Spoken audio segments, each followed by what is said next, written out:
ñu may gars yi tuuti temps ñu ñëw Pape Moussa mu ne free Assane Diouf guys waaw Assane Diouf de macha allah am nañ ci ay nouvelle waaye nag xam naa bu soobee yàlla rek ngeen ñaan ba léegi parce que am nañ ci ay nouvelles yu baax bu ci yàlla àndee dina génn voilà donc mais nañu bàyyi noonu rek incha allah yàlla def jàmm dina génn am nañ ci ay nouvelles waaye dinañu continuer combat bi parce que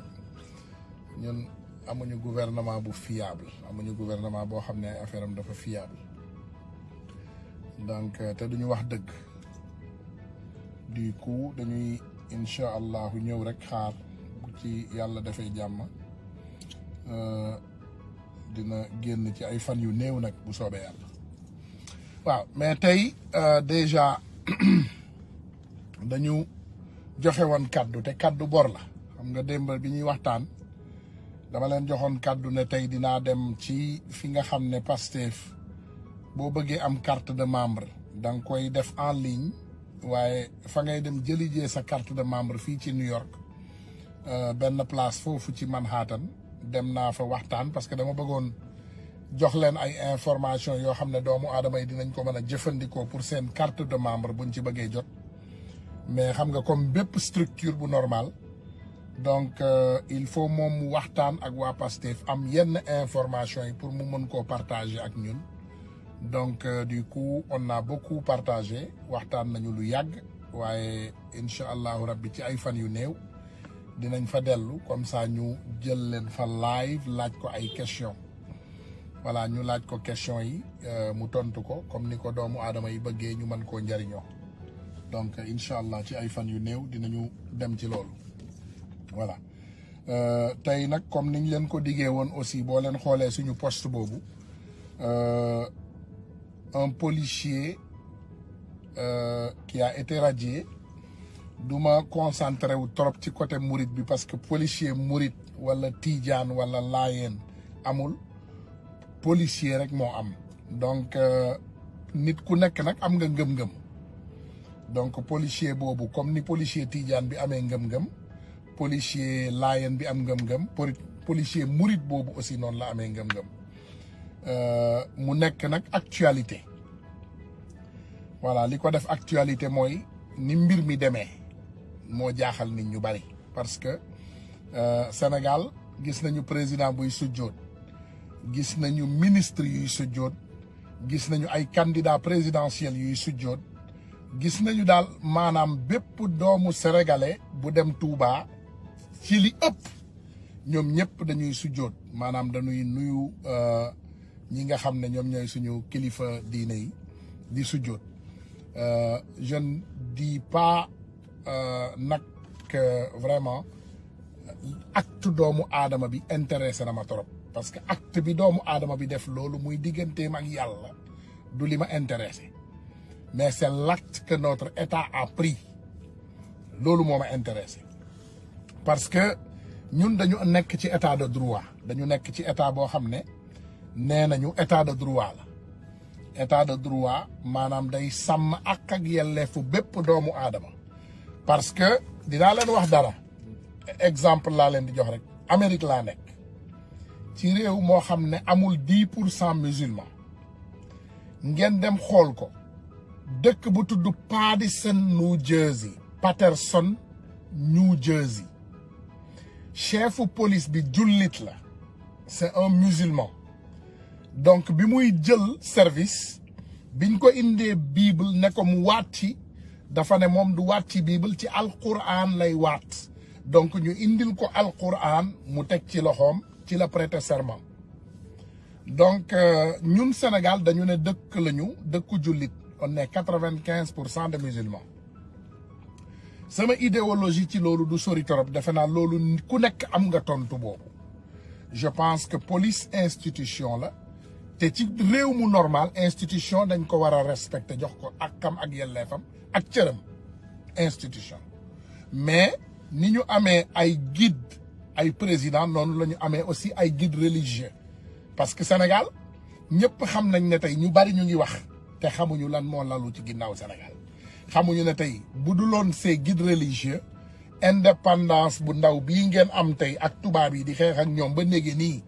jëluñu Sénégal def leen yeew leen buumu njaam bi ba léegi di leen watat am na ci rôle boo xam ne suñu guide religieux yi dañ ko joué donc loolu nañu leen ko jox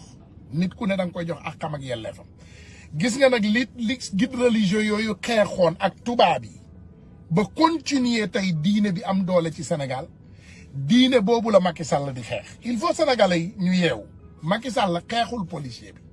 Macky Sall diine bi ci boppam lay xeex moom dafa am ci lu muy dox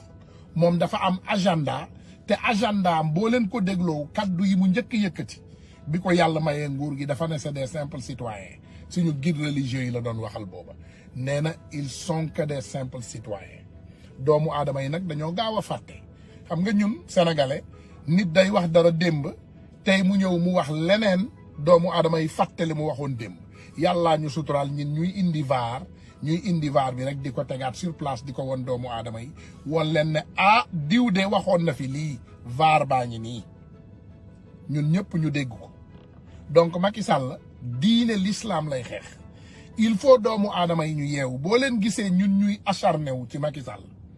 ñuy acharné wu ci gouvernement wu Macky Sall ak seen doxalin c'est parce que ñoom seen combat li ko yëkkati mooy nasaxal suñu diine nasaxal suñu ay institution sàcc suñu ak suñu yelleef sàcc suñu alal jox ko tubaab bi continuer ñoo yeew buumu njaam bi ay franc-maçon lañu buñ ñu yeewee mbuumu njaam bi moom bu retraité Macky Sall du nekk ak yéen Sénégal l'homme qui est amoureux de vous qui vous aime beaucoup le jour où il va retraiter sa maison de retraite est déjà construite ici aux États-Unis à Houston Texas wala mu dem France Macky Sall am na appartement fépp ci àdduna bi léegi on nous a donné un pauvre type qui est venu à la tête de notre pays ñu ngi leen koy wax keroog ñu ne leen Macky Sall bi mu jëlee nguur gi fan la njëkk a dem xaburu Omar Bongo la njëkk a dem ziyaare le chef des francs-maçons de l'Afrique kooku mooy bàyyu franc-maçon Afrique yëpp mooy seen bàyyi xaburu Omar Bongo la njëkk a dem ziyaare c'est nul xam nga Macky Sall li muy def yëpp dafa flagrant xëy na sénégalais yi ñun ñoo ko dul bëgg gis xam nga ñun yenn saa yi dañuy gis dëgg sax ñu bëgg cee dëgg suñu tànk wala ñu bëgg a noppi c'est pas le cas de ce policier Macky Sall déjà dafa am benn problème boo xam ne dama leen ko bëgg a wax tey il a un cas à régler avec Serigne Modou Kara Mbacké il faut doomu sénégalais yi ngeen bàyyi loolu xel dinaa leen tegal vidéo bi ngeen déglu Serigne Modou Kara ak Macky Sall bi ñuy diggante 66 000 individus déglu leen de lii ngeen déglu vidéo bii bu baax ngeen dégloo ko xel bañ koo déglu.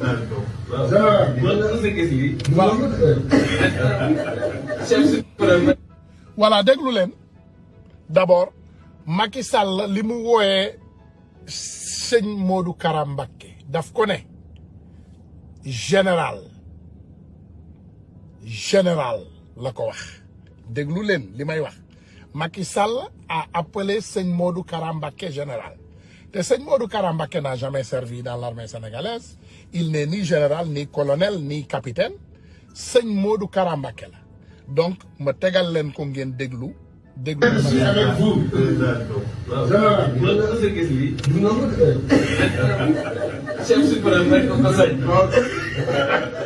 général mu ne ko chef suprême. c'est fini de. zéro bi maa ngi rek topp ci 6 bi. zéro bi maa ngi rek.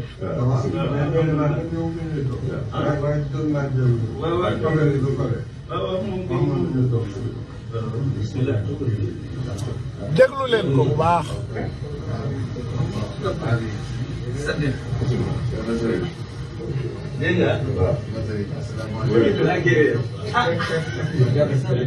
voilà gis ngeen su jot foofu ci palais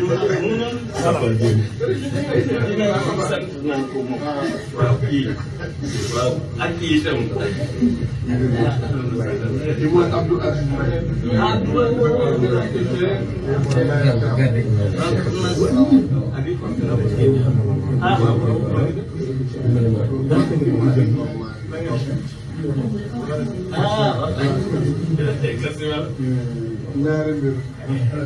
d'abord xam nga woon daal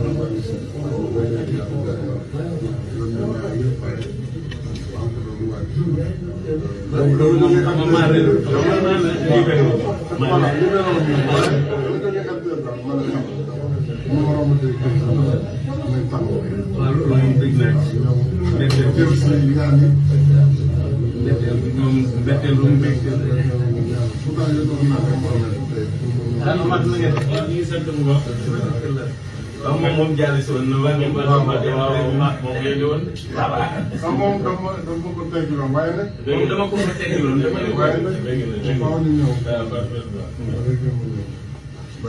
tabarakallah comme xam nga comme ñëpp dañu ma daf ci yow ba noppi te man Sakata Jawal damay wëndeelu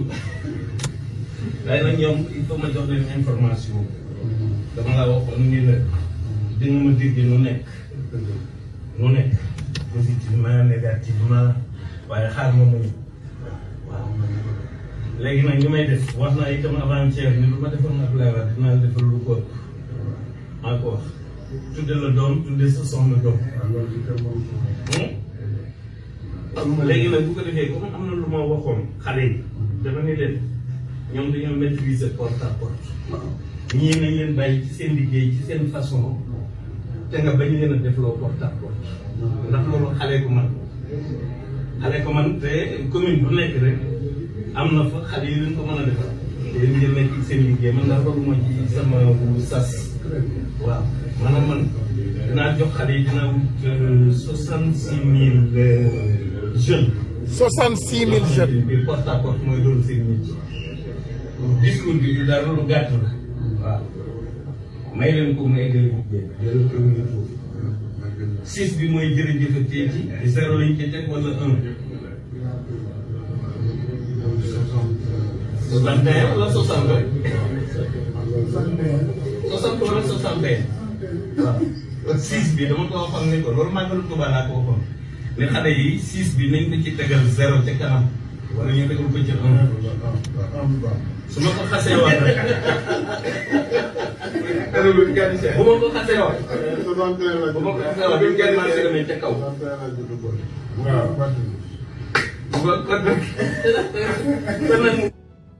voilà donc bu fekkee yéen a ngi déglu bu baax kàddu yi sëñ Modou Kara dafa digoon Macky Sall 66 000 jeunes yoo xam ne dañ koy defal porte à porte maanaam dëkk bu ñuy dem ci élection yi maanaam Macky Sall xale sëñ Modou Kara yooyu ñoo fay jiitu di ko liggéeyal donc loolu bi ko sëñ Modou Kara taxawalee dafa am loo xam ne moom dafa digle woon ak Macky Sall dafa am loo xam ne Macky Sall daf ko digoon xam nga mooy bi ngeen déggee centre Modou Kara yi déjà centre yooyu gouvernement moo koy def ci dëkk mais bu ko gouvernement deful bu ko doomu aadama defee dafa am nuñ koy accompagner gouvernement bi maanaam mën nga nekk individu privé bu koy def mais gouvernement bi moo la ciy jàppale. donc sëñ Modou Kara ñu dig ko ay terrain ñu dig ko ay tool yoo xam ne maanaam yooyu lay soxla pour mën a gérer li nga xam ne moom mooy société boobu ak doomu aadama yooyu nga xam ne ñoom la yor. maintenant sëñ Modou Kara boo leen ko xoolee ci vidéo bi dafa dig Macky Sall 66 000 jeunes maintenant si il a livré 66 000 ou pas il a en fait livré beaucoup de jeunes ndax boo leen xoolaan Macky Sall buy politique bu daan dem campagne di dem ci ay dëkk mooy jeunes yu bari yi ngeen daan gis ñoo xam ne ñoom ñoo daan def porte à porte non seulement porte à porte mais ñoom ñooy bokk aussi ci mbooloo yooyu nga xam ne toujours bu ñu demee ñoom aussi dañuy présent muy mbooloo sëñ Modou Kara boobu. donc il faut sénégalais yi ñu yeewu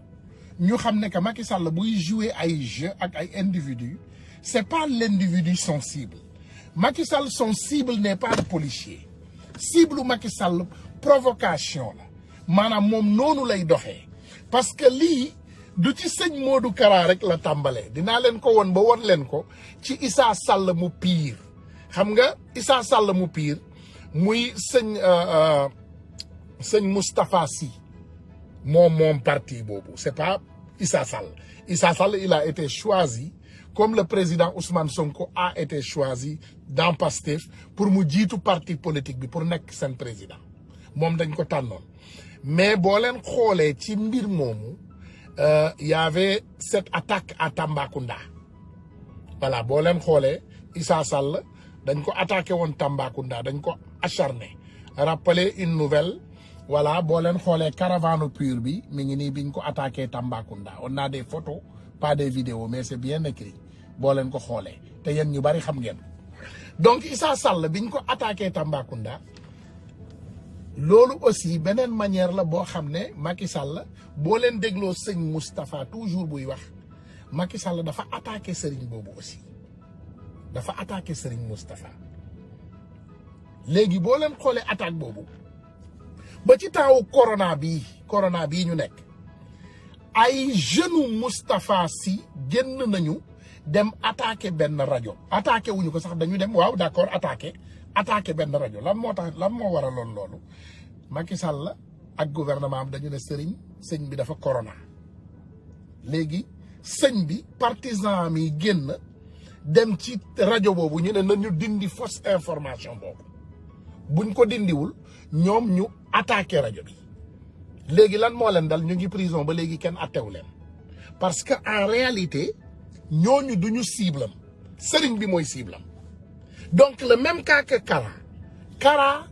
Macky Sall cible am du alkaati bi cible am Kara la parce que moom ak sëñ Modou Kara dafa am yu bari yoo xam ne dañ ko seq yu bari lañu seq ay xarit lañu déggante nañu xamante nañu lu bari lañu seq mais loolu du li nga xam ne moom moo itteel Macky Sall tey parce que Macky Sall ni muy doxee mooy dina def ay dige comme nit ñu koy defee ñun sénégalais yi mais il ne livre jamais dige waxuma sax dige côté xaalis bi ñuy sekk ndax loolu corruption la mais je parle de tey par exemple Kara mu créé benn centre ne day éduquer ay doomu aadama di éduquer ay doomu aadama donc doomu sénégalais yi nekk fa di ko seetaan ñoom ñëpp ñu nekk fa seede benn doomu aadama ñu koy xool mu jël ay ñaawteef di ko teg ci bopp doomu aadama yi donc c'est ça Macky Sall il faut ngeen comprendre ne que le problème de Macky Sall du policier bi ce n'est pas le policier bi benn affaire la ci coup Macky Sall n'a pas encore fini pareegul ak yoonu murit pareegul ak Kara parce que son cible tant que amul li mu bëgg du dellu ginnaaw il faut sénégalais yi xam loolu Macky Sall tant que amul li nga xam ne moom lay wër du dellu ginnaaw xam nga man comme ni ma leen koy waxee ñu bari ci yéen ci commentaire yi maa ngi koy lire man sama ngëm-ngëm comme man li ma gëm ak li nga xam ne noonu lay doxee nekkuma fi pour di xool exactement lan mooy problème mu sëriñ bi man sama analyse bi indiwuma ci loolu indiwuma ci sëriñ bi lan la sëriñ bi def lu baax lan la sëriñ bi def lu bon loolu indiwuma fii man li ma fi indi mooy exactement tey lan moo waral Macky Sall jóg di attaquer diineel islam lan la ci bëgg lan la Macky Sall nam ma ci diineel islam ba koy attaquer c'est ça mon problème man Macky Sall lan la nam ma ci diine ci parce que Macky Sall ses chefs ñi nga xam ne ñoom ñoo koy yónni Macky Sall ci diine bi ñoom lan la ñu nam mu ne mais Tounkara vous êtes d'accord quand même que le policier exerçant son métier ne devait pas xam nga sëñ bi lii moo may neex toujours ci waxtaanu Sénégal on parlait si on était dans un état de droit xam nga Sénégal lii moo ma neex ci yéen on parlait toujours bu ñuy wax dañuy wax comme ku mel ni ci état de droit Sénégal du état de droit état de délinquance la état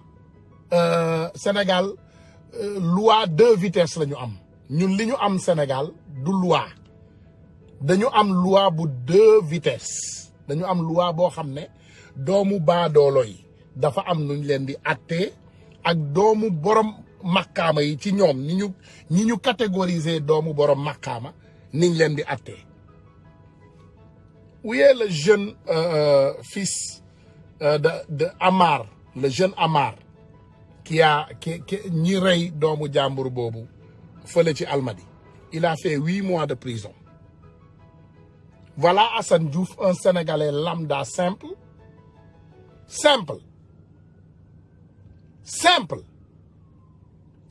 rek Assane Diouf lan la def comparé ak le jeune Amar Goro Youssou Ndour. Goro Youssou Ndour juróom-ñetti weer la def kaso c'est fini ci rey nit ci doomu aadama bu faatu il a fait 8 mois de prison. Policier bi li mu def li mu gis ñëpp di def la. Dans un état de droit, non. Je ne suis pas d'accord qu'il le fasse. Dans un état de droit. Mais on n'est pas dans un état de droit. Sénégal, doxaluñu droit. Sénégal, droit à 2 vitesses. Madame, justice à 2 mesures, la ñu am. Sénégal, ñëpp ñi ko xam. Te ñu bokk ànd ngëm-ngëm. Mais ñun xam nañu ne justice ou 2 mesures moo am Sénégal. Ñun xam nañ ne Sénégal amul justice. Parce que Macky Sall day sujjoot ay ministre Macky Sall dañuy sujjoot gouvernement Macky Sall bi yépp bu ñu demee Touba dañuy raam sujjoot dañuy raam. Am na benn vidéo sax bu mu simmi wuloon ay dàllam di wax jéyee vidéo boobu gis nga que ce qui s'est arrivé Macky Sall bu demee Touba day simmi dàllam sujjoot raam. Mais sëñ bi nit li mu màgg gëm ko yaru ci moom ci loolu lay dox. Naka nga bëggee gis benn policier boo xam ne moom nee na dafa am sëriñ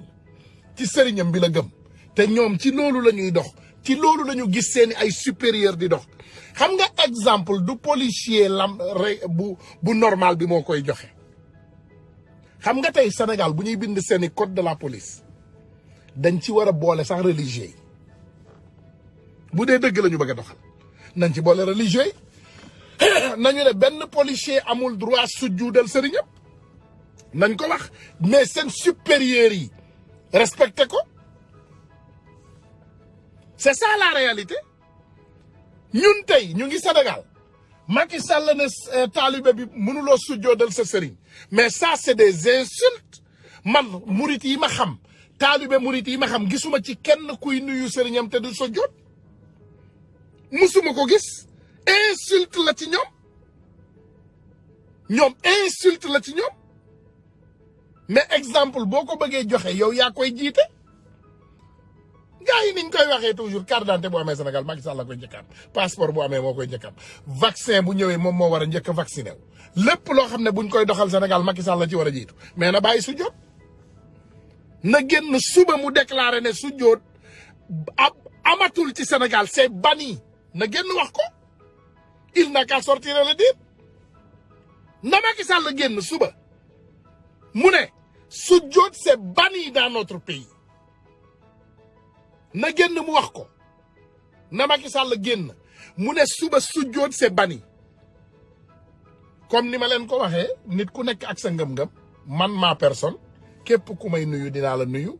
man xamuma am na noo xam ne man duma ko doxalee mais ça c'est ma personne man. Am na noo xam ne du ma ko doxalee c'est ma personne mais bu dee Macky Sall moom moo indi loi ci Sénégal ne su jóodee alkaati bi def na ko dàq nañ ko na dàq militaire yi koy def na dàq supérieur u alkaati yi koy def mais na leen dàq mais benn nit la dàq ci lii lépp mooy kan benn taalibe sëñ Modou Kara Mbacké. Dégg ngeen coow li yéen ñëpp xool leen ci biir internet bi. Xool leen tey li xew coow laa ngi ne guur fépp foo jàdd ci Sénégal taalube bu sujjoodal lan la ñuy wax taalube bu sujjoodal lan mais vraiment taalube bu sujjoodal sëriñam la ñuy wax policier bu sujjood ñu dàq ko mais xoolal léegi li xew ci ginnaaw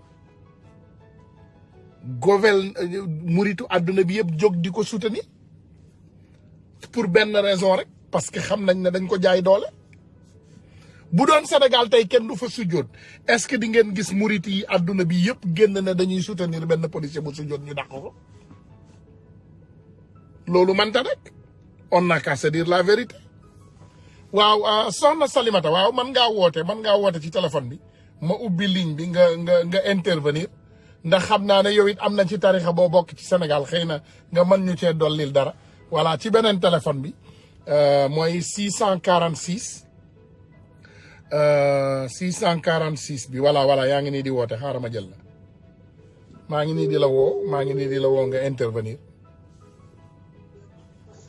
allo. voilà ñëwal bismillah.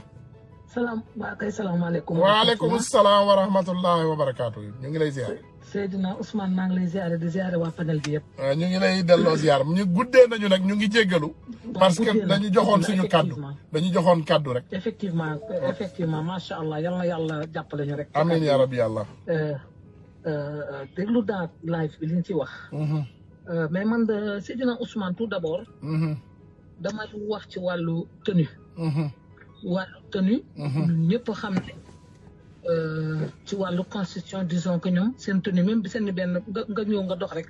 daje benn policier ngeen am problème nga poñe ko sax c'est un délit loolu xam nañ ko. voilà. xam nañ loolu tenue bi dañ ko war a respecté. mais fii ci Sénégal. ñoom ñëpp respecté nañ tenue. homme de tenue respecté nañ. exactement. mais le problème qu'il y a mooy. si on parle de institution que policier bi ci institution la nekk ok. mais président Macky Sall aussi tam institution la yore. moo jiite institution bi. du dëgg. waaw donc tey jii ñoom bu ñu demee tey à Touba wala dara xew màggal xew wala dara xew ñoom bu ñu demee dañuy sujjo dañuy wàcc ci suuf. suñu bëggee seen soxla faju laa wax. exactement boobu lañ ko wékk ñoom. exactement. buñ ko defee Touba noonu lañ ko defee Tivaouane noonu lañ ko defee Medina Baye noonu lañ ko defee Laye noonu lañ ko defee ba ci suñu xaritu catholique sa fa lañ noonu lañ koy defee. donc pour dire que. ñun Sénégal nous avons nos réalités. Nous respectons les hommes en tenue. Nous les respectons beaucoup. Et vraiment sincèrement nous les respectons. mais nag tey bu ñu àggee ci situation religieuse Sénégal mooy Sénégal dafa am 95% loo xam ne ay jullit ñoo fi nekk. kenn ku ne am na gëm-gëmam. exactement. tey xale bi bu nekkoon tey général sax laa la général sëñ Modou Kara bu ñëwee day fàtte ay gradam. xale bi bu nekkoon tey général la laa la wax. bu nekkutoon waxuma la policier mu nekk général. tey sëñ Modou Kara bu ñëwoon day fàtte ay galonam. moom da koy fàtte. parce que gëm-gëmam moom ci loolu la ñu nàmpatal ci loolu la ñu xam ci loolu la ñu doxee. man ni tey jii bu ma mën a waxtaan am jot dugg sa live tey ba ma fekkoon tey Medina Baye doo ma xàmmee. keneen tam noonu keneen noonu kon ngëm-ngëm ak xaal gis sa sëriñ nga am xaal. am yëg-yëg am xaal ga fa mu lay yóbbu dootoo gis sax ne tenue ba nga sol dootoo gis sax ne am na ni ñu taxaw mais gis nga la problème qu'il y a. gis nga ki filmé booy bi ba muy sujjootal sëriñam ki filmé booy bi. ki filmé Bouba Diallo moom pas Bouba Diallo. kooku mooy ku bon ki. mais kan moo ko filmé exact est-ce que du ñoo. ki ko filmé merci beaucoup mais ki ko filmé. waaw. ba dugal ko bañ gis ko